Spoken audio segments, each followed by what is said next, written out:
2006 is about when I started racing cars, but about 3 years earlier than that, I started racing motocross, and that's what I really wanted to do. So I thought I really stuck into that, but I wasn't really that good, and I eventually got hurt. And my mom told me either I need to quit doing that or start something else. So that's when my grandpa told me to start racing quarter midgets.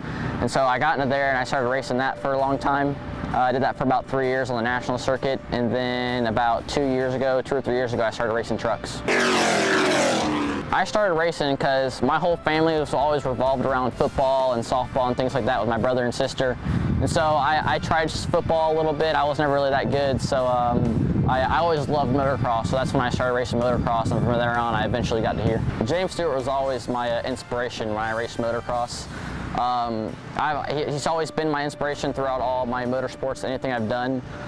He's always been so much different than everybody else. He started real low. He used to race around the country in a mobile home trailer and still won almost every single race. So I want to be like him because he's always so calm in everything he does, but he still ends up winning and never breaks. My favorite athlete probably had to be Jimmy Johnson.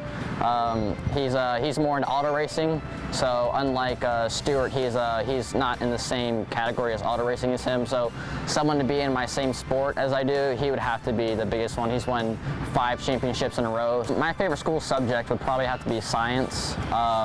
Pretty much everything you do with the truck is all science. Math goes along with it. I'm not good at math, but I've started to figure out that I am good with it. It just takes me a while to get into it and how to do it. Down the road, I want to see myself in NASCAR. That's eventually my entire goal.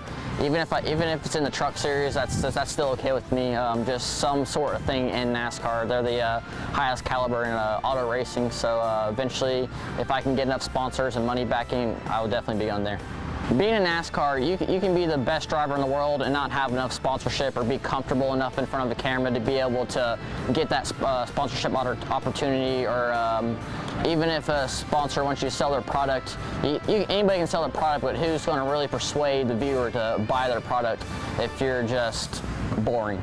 Luckily enough, where I started racing at, a lot of the NASCAR guys came from. So tracks like Auburndale and Citrus County, a lot of the tracks that are local to here, some of the NASCAR guys who are in NASCAR right now came from here.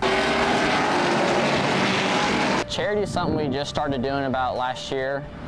We raised $6,000 in the charity race. We're doing a lot of appearances for a lot of charities like Sunshine Foundation, Shriners Hospital, and Anchor House Minnistries. So we try to do stuff with them probably almost every week or every other week as much as we can to get their name out there and also get our name out there as well. I've been racing for probably 6 years now, and so this charity thing is new to me, so to have a lot of kids look up to me like that, it's pretty awesome. I try to stay humble with everything I do, and so not let it all get to my head. So I want to stay different, but not get like big-headed. Being that I'm only 15, the only way to get respect, you're not going to get it right out coming out on the track. You're going to have to gain it. So racing people clean, it's okay to move people out of the way, but not to go out there and like spin them out and act like you've never done it before. So you really have to drive people clean to get the respect. My biggest accomplishment on the track would probably have to be last year when I was racing rookie trucks. I got the Triple Crown Championship, and so to be able to win 2 out of 3 races at my age level was really awesome to get the win for that. Off the track would have to be probably working with all the kids, the charities and stuff like that. I get a lot of awesome feedback from a lot of the people who are involved with it, so that's probably one of my favorite. I'm lucky to have all these people behind me. I know my team, my crew chief, my dad, my PR, everybody does everything they can to get me to where I am right now. My dad puts every single dime he has into my racing, so I'm so lucky to have all that. Racing the truck, when we go truck racing, it's a pretty big circus. We have probably 50 people coming to see us to watch. We have people in the pits like every 5 seconds. So it's just cool to go out there with my dad and be able to just go to a dirt track with just me and him with a car and go out there and try to race. We don't go out there and expect to win, but we just go out and try to have fun. We'll also, like on off weeks, we'll go try to test other people's cars. We'll try to race it for them, just trying to get seat time as much as they can for me.